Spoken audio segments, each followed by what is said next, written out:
Bon, avec l'aide du maître du monde et pour la réfoua chez les mains de Suzette Bat Fortuné et de Aaron Chaim Lev Ben Rivka, on va essayer de commencer B'ezrat Hashem l'étude d'un nouveau livre qui s'appelle Le Jardin de la Guérison du Rav Shalom Aroush. Et B'ezrat Hashem, comme tous ces sarim, je le répète jamais assez, dans toutes les introductions je le dis finalement, c'est pas un livre qu'il va falloir finalement étudier ou tracer ou écouter tous les shiurim, c'est un livre de travail. Et B'ezrat Hashem, on va voir que ça ne s'adresse pas finalement qu'aux gens qui sont malades ou des gens qui ont dans leur entourage quelqu'un de malade. C'est un livre qui nous touche à tous. Malheureusement, en vérité, c'est vrai qu'on est tous malades. Que ça soit maintenant physique, que ça soit moral, que ça soit spirituel. Finalement, on a tous des maladies à l'intérieur de nous.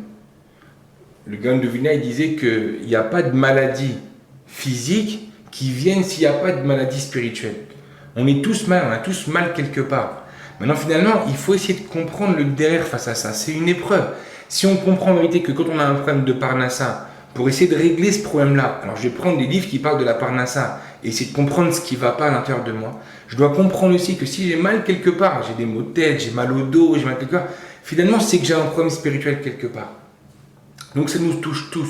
De plus, malheureusement, et B'ezrat Hashem, quelque chose beaucoup, il envoie vite la Géoula et qui termine avec ces problèmes-là. Mais on a tous dans notre entourage des gens qui sont malades, où on entend des gens pour la refoua chez les mains, on entend des gens qui, dès la naissance, ont des gros problèmes, etc. Tous ces gens-là, qui sont des gens finalement qu'on ne connaît pas véritablement, mais dont on entend les noms, ont un rapport avec nous. Kajbourou, il fait tout bâche Gachra Pratit. Si toi, tu entends quelque chose, tu entends un nom de quelqu'un qui est malade ou qui a un problème, ou qui a un problème ne serait-ce que de parnassa, c'est que tu as quelque chose à faire avec ça. Alors peut-être effectivement ici, peut-être que c'est tes fautes qui entraînent ça chez l'autre. Peut-être que c'est aussi parce qu'Hachem il veut que tu pries pour cette personne-là. Peut-être Hachem il veut que tu aides cette personne-là. Peut-être qu'Hachem il veut que tu comprennes un message pour toi qui est caché derrière ce qui lui arrive à lui. Rien n'est fait au hasard. S'il y a quelque chose qui n'a rien à voir avec toi, tu ne dois pas être au courant. Tu n'es pas au courant. Ah, tu sais qu'il y a eu quelque chose, etc. Il y a 10 ans, il y a 20 ans. Ah non, je n'étais jamais au courant. Il y a des gens comme ça. Moi, j'ai connu des gens qui étaient à la Yeshiva à l'époque du World Trade Center. Ils n'étaient même pas au courant de ce qui s'était passé. Ils n'étaient même pas au courant. Pourquoi? Ça n'avait rien, strictement rien à voir avec eux. Ils étaient plongés dans le Torah, Gdusha. Ils n'étaient pas au courant de quoi que ce soit. Ce qui veut dire que quoi? Ce qui veut dire que finalement, si quelque chose de ce type nous arrive, Chazvé Shalom, ou arrive à quelqu'un autour de nous, Chazvé Khalila, on entend ne serait-ce que c'est quelque chose qui a un rapport avec nous. Donc il faut être au courant de ça. Il faut savoir quelle est la shkafa, quelle est la façon de penser face à ça. Et bien, Hachem, au fur et à mesure de notre étude, on va essayer de comprendre un petit peu qu'est-ce qui se cache derrière cette épreuve-là. Qu'est-ce qui se cache cette épreuve? C'est une épreuve, c'est une grande épreuve de la vie. C'est une grande épreuve de la vie. À chez Mishmor, on essaie de l'éviter au maximum. Mais comme on l'a dit, Kajbourou, il fait rien au hasard. Et il faut savoir que Hachem nous aime. C'est une chose qu'il faut savoir d'emblée. Hachem ne veut pas envoyer de mal à un homme. Il n'envoie pas de mal à un homme. Il déguise certaines choses, effectivement, dans quelque chose qui ressemble à du mal, mais il faut savoir que derrière ce qui nous arrive, tout n'est que du bien.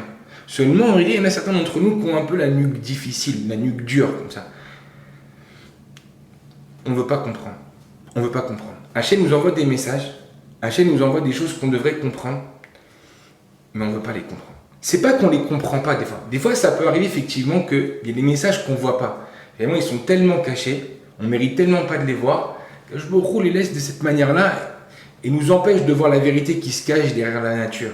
Mais en règle générale, il y a un jour ou l'autre toujours une perche qui nous est envoyée, et cette perche-là va nous aider à comprendre qu'est-ce qu'on a fait finalement pour que ça nous arrive.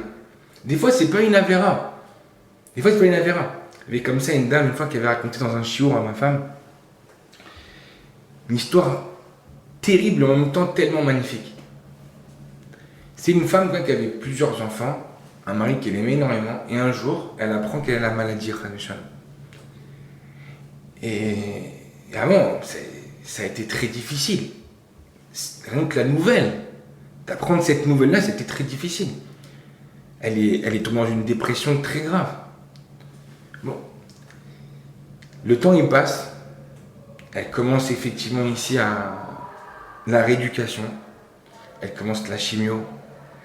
Et finalement, elle se dit que pourquoi être dans la dépression de cette manière-là? Non, si je dois mourir, je vais mourir. mais je vais me battre contre la maladie jusqu'au bout. Je vais me battre contre elle jusqu'à ce que je vais réussir à la vaincre. Si j'y arrive pas, j'y arrive pas. De toute façon, maintenant, j'ai plus rien à perdre. Et cette dame-là, elle a commencé à se réveiller tôt le matin, malgré qu'elle était très fatiguée. Elle a commencé à prier Hachem. Elle a commencé à faire des teilim. Elle a commencé à avoir des activités dans la journée qu'elle n'avait jamais eues avant. Elle a commencé à s'occuper plus de ses enfants. Elle s'est rapprochée de son mari. Elle s'est dit, je vais profiter des derniers moments de ma vie. Je vais profiter à fond de ça. Je vais faire une chouvat amitié. Maintenant, il se passe 1 an, 2 ans. Les médecins, ils ne comprennent pas. Elle avait un stade avancé de la maladie, elle aurait normalement pas dû s'en sortir. Et elle se remet petit à petit. Et elle s'en remet. Et elle s'en remet. Jusqu'à Béhémet, elle a été complètement guérie. Cette femme-là, quand elle parle à ma femme, ça fait à peu près 5-6 ans qu'elle est sortie de la maladie. Qu'est-ce qu'elle a dit? Je regrette que ma maladie elle soit partie. Comment elle peut dire une chose pareille? Ma femme, elle est tombée des nues. Au départ, elle n'a pas compris de quoi il s'agissait. Qu'est-ce qu'elle a voulu dire par là? Elle dit, je regrette que ma maladie elle soit plus là. Elle dit, en vérité, il m'est arrivé la plus belle chose de ma vie dans cette épreuve-là. Jusqu'à maintenant, j'étais une femme comme ça, faible, je ne savais pas de mon potentiel, j'exploitais pas mes capacités, j'étais tout le temps fatigué, j'en avais tout le temps marre de la vie, les enfants, ça me prenait la tête, mon mari, ça me saoulait un petit peu, etc. Bon, ma vie, je l'assumais, je l'aimais mon mari, j'aimais mes enfants, mais d'une certaine manière, j'étais une blasée de la vie. Quand j'ai compris que la vie, elle allait peut-être s'arrêter, j'ai commencé à l'exploiter à fond. J'ai commencé à me servir de mes capacités et je me suis aperçu finalement que je savais faire plein de choses et que la vie était très intéressante et que la vie était magnifique finalement. Que me rapprocher d'Hachem, j'en étais capable, c'était possible. Et là, à ce moment-là, en vérité, finalement, qu'est-ce que s'est aperçu? Qu'elle a évolué dans la vie et que sa vie, elle a commencé à devenir passionnante. Jusqu'au moment où elle disait à Hachem, mais je ne veux pas quitter cette vie. Je ne veux pas quitter ce monde. Il y a des milliards de choses à faire ici. Je ne veux pas partir de ce monde. Donne-moi la vie. Je vais faire des choses intéressantes. Je vais me donner à fond. Je vais réussir dans la vie. Hachem, quand il a vu ça, qu'est-ce qu'il a fait? Il a dit, ma fille, Kolakot, c'est ça que j'attendais de toi. Tu te réveilles. Que tu te réveilles. Et il lui a donné la vie. Bon, Hachem, jusqu'aujourd'hui, elle est encore vivante. Elle s'occupe de ses enfants, etc. Et elle disait, mais malgré tout, j'ai pas la même patate qu'à ce moment-là. Bon, Hachem, ma vie, elle a passé un shlaf. J'ai passé une étape. Mais j'ai pas la même patate qu'à ce moment-là. C'est difficile à comprendre, c'est sûr que dire ça à quelqu'un qui est dans l'épreuve, c'est très difficile. Comment lui expliquer ça? Comment trouver les mots? Est-ce que finalement, elle pense, cette personne, elle arrive à comprendre que je peux ressentir le mal qu'elle a en ce moment, la dépression dans laquelle elle est? Il y a quelques mois, j'avais avec des élèves du Rav Arouche, très proche de lui. Et il y a une dame qui l'appelle pour avoir une bracha du Rav. Et donc, bon, évidemment, elle ne parlait pas hébreu, elle téléphonait de France, donc c'était pour elle quelque chose de difficile de parler au Rav, lui demander des conseils, donc elle demandait à son élève. Et il lui dit, voilà, j'ai un enfant qui est très malade, c'est mort. Et il dit, il est à l'hôpital, etc. Les médecins me disent que c'est pas bon signe. Qu'est-ce qu'il faut que je fasse? Comment je peux réagir? Comment il faut que j'agisse vis-à-vis de ça? Qu'est-ce qu'il lui a dit, le Rav? Il lui a dit, mettez-vous dans une pièce, fermez la porte et dansez. Et dites merci à Hachem. Et il lui a répondu quelque chose de tellement vrai, de tellement logique. Mais comment je peux faire ça? Comment je peux danser? C'est tellement l'antithèse de ce qui m'arrive. C'est tellement le contraire. Il dit, c'est exactement ça le conseil que je vous donne, madame. C'est de comprendre qu'il n'y a pas de nature. Rien n'est au hasard. On n'est pas malade parce qu'il y a un virus qui passait par là. On est malade parce qu'Akadosh Baruch Hu l'a décidé comme ça. J'ai dans un livre là, sur Tisha B'Av, où là-bas il décrivait les scènes d'horreur qu'il y a pu avoir pendant la destruction du temple. Il ramenait aussi certaines scènes horribles qui s'étaient passées pendant la Shoah. Il disait, le Rav, il disait, mais qui c'est qui a fait ça? Qui est le fautif? C'est-à-dire, qui est-ce qui a fait ça? Il disait, le fautif, c'est nous. Qui c'est qui a fait ça? C'est Hachem. Le seul ennemi du peuple juif, c'est lui-même. Le seul ennemi du juif, c'est ses fautes. C'est son Yetzer Hara. C'est-à-dire quoi? La vie, elle n'est faite que pour se rapprocher d'Akadosh Baruch Hu, que pour plus le comprendre. Donc, cette épreuve-là, c'est sûr qu'elle est difficile. Et comme je disais tout à l'heure, c'est finalement, est-ce que nous, on peut comprendre les gens qui sont malades? On peut les comprendre. On ne peut pas les conseiller. On ne peut pas leur dire effectivement, parce qu'on n'est pas à leur place, on ne peut pas ressentir. Mais la seule chose qu'on sait, parce que ça, c'est la seule vérité, c'est que Hachem t'aime. Hachem, il t'aime. Et il attend quelque chose de toi. Après quoi? Je ne sais pas. Difficile? Oui, ça va être difficile. Mais si tu sais relever le défi, si tu sais regarder cette épreuve-là en face, alors tu verras en vérité que tu vas beaucoup évoluer. Le but, et ça, il faut faire attention, c'est de pas faire en sorte que cette évolution ou ce réveil qui va venir tout ça ne se réveille que parce qu'en réalité, finalement, tu veux la guérison de ton enfant ou la guérison de ta grand-mère. Non. Ce qu'il faut, c'est que ce message que tu reçois soit un message que tu gardes pour toute la vie. Toutes ces choses que tu prends pour toi, tous ces efforts que tu donnes, il ne faut pas qu'ils soient faits comme un serviteur qui sert son maître. Fais-le l'Echem Shamaim. Fais-le pour Hachem. Fais-le gratuitement. Comme ça, les Chassidé Breslev, ils racontent maman sur leur maître, Rabbi Nachman de Breslev, combien en vérité, des fois comme ça, quand il entendait que quelqu'un était malade ou que lui était malade, il disait merci Hachem. Même le Rav Arush, il raconte dans ses Sfarim sur le remerciement, combien de gens qui étaient malades, maman, des cas, mais complètement à la panime. Complètement à la panime. Bon, Hachem, il s'en est sorti. Pourquoi? Parce qu'il a dit merci. Il ramène comme ça le Rav Arush dans une de ces petites margaliotes, qu'il y avait un très grand Rav de Bnei Brak, qui vivait un moment pas facile dans sa vie. Il ne savait vraiment pas comment faire. Alors il est à Jérusalem, il a été voir le Rav Arush. Et le Rav Arush, il lui a dit, écoutez, vous avez tout essayé. Essayez quelque chose. Faites-moi confiance. Prenez une demi-heure par jour, vous faites Hitbod des doutes. C'est quoi Hitbod des doutes? Vous vous mettez dans une pièce seule et vous parlez avec Hachem. Il dit, mais qu'est-ce que vous me conseillez de lui dire? Il lui dit un mot seulement.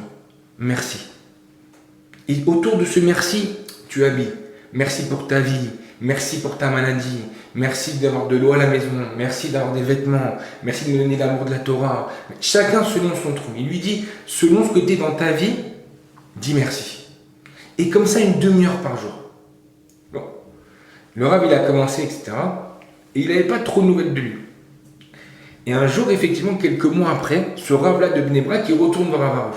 Et il lui raconte cette histoire. Il lui dit, j'ai suivi ton conseil. Et tous les jours, effectivement, j'ai pris 30 minutes où j'ai commencé à dire merci.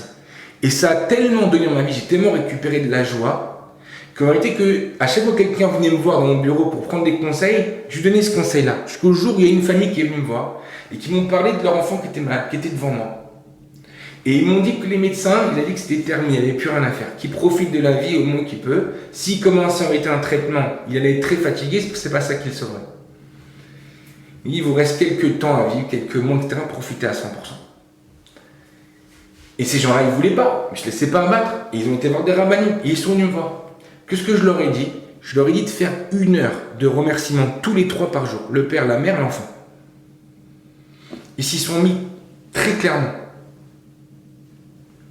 Au bout de 2 semaines, l'enfant il est retourné voir les médecins. Un miracle, il n'y avait plus rien. Ils ont dit, les médecins l'ont reconnu. C'était un miracle. Un miracle. Bon, Hachem, ici, les médecins en Israël, ils sont maintenant, ça y est, c'est terminé. Ils sont plus, ils sont plus vite pas devant ça. Ça veut dire que c'est devenu quelque chose de naturel. Comme Israël, on sait qu'il y a un pourcentage de nissim qui est énorme. Ils ont l'habitude, maintenant, ils sont plus dans les nuages. Ils le savent très bien. Il y a des choses qui se passent en Israël qui ne se passent pas ailleurs. Il y a des miracles incroyables. Pourquoi? Parce qu'en vérité, finalement, qu'est-ce qui manquait à cette famille? Le fait de dire merci. Peut-être que cette famille-là, d'une certaine manière, elle ne se rendait pas compte de la chance qu'elle avait. Le fait de passer comme ça 1 heure par jour à dire merci leur a fait prendre conscience de la chance qu'ils avaient, de la vie magnifique qu'ils avaient. Et malheureusement, il fallait qu'ils passent par cette épreuve-là. Maintenant, en vérité, finalement, l'épreuve, elle n'est pas indispensable. C'est-à-dire qu'il n'est pas nécessaire pour Hachem de donner des épreuves. Si tu sais comprendre le message qu'Hachem il t'envoie, dès qu'il te l'envoie, et que tu ne fais pas la sourde oreille, alors Hachem, il n'a pas besoin de t'envoyer ces messages par l'intermédiaire d'une maladie ou d'un accident, de shalom ou quoi que ce soit. Non, Hachem, il va te faire passer outre ce problème-là. Hachem n'a pas de plaisir à voir son enfant souffrir. Jamais, jamais là-dessus. Hachem, il s'oblige à ressentir les souffrances de son peuple. Quand on part en galoute, on part en exil, Hachem, il envoie aussi sa présence en exil. Il veut ressentir la souffrance de ses enfants. Faut pas qu'après on lui dire, ouais, mais toi, regarde, tu ne peux pas nous comprendre. Non, non, je m'impose cette souffrance aussi. Donc Hachem n'a pas de plaisir à voir la souffrance des gens. Ce qu'il veut simplement, c'est que tu comprennes. Tu es venu dans ce monde pour un tafkid bien précis. Pour un rôle bien précis. J'attends de toi quelque chose. Si tu es capable de comprendre ce message, et tu es capable finalement d'évoluer, et de faire ce que je te demande, alors j'ai pas d'intérêt à te voir souffrir. Ce que je veux, c'est ta tchouva. Ce qu'Hachem il attend, c'est la tchouva. C'est ça qu'il attend. Hachem n'a aucun plaisir. Il n'a jamais eu de plaisir à nous voir en galoute. Il n'a jamais eu de plaisir à nous voir perdre le temple. Il n'a jamais eu de plaisir à nous voir passer la Shoah. Hachem, il pleure avec le peuple juif. Si on peut s'exprimer ainsi, il y a des choses qui représentent ce genre de concept chez lui aussi. Hachem, il pleure de voir un juif qui est malheureux. Il n'a pas de plaisir. Et le problème, c'est quoi? C'est que très souvent, on n'est pas dans le kivou dans lequel on devrait être. On s'inquiète dans nos vies d'avoir une belle maison, d'avoir une voiture, d'avoir faire un petit barbecue le samedi après-midi, tout se passe bien, tout est magnifique. On veut une vie cool, j'ai élevé mes enfants, j'ai fait ce que j'ai pu, etc. C'est pas ça qu'on demande. C'est pas ça qu'on demande à un juif. Ce qu'on demande à un juif, c'est de se rapprocher d'Hachem tous les jours, d'aimer Hachem de plus en plus. Et Hachem nous dit, ce que je te demande, c'est pas à l'autre bout du monde, c'est pas à l'autre bout de la mer là-bas, c'est juste devant toi, c'est là, c'est pas grand-chose. C'est un petit effort, c'est un petit effort. Donc c'est ça qu'il faut, deux choses pour commencer, avant l'étude de suivi. C'est que, premièrement, on s'inquiète tous du sort des autres. Il est clair et net que si cette chose-là, elle arrive à quelqu'un qui est à côté de nous, c'est un message pour nous. Et c'est aussi une façon de nous réaliser en priant pour cette personne-là, en étudiant pour cette personne-là, en m'inquiétant d'elle, en faisant bikur cholim.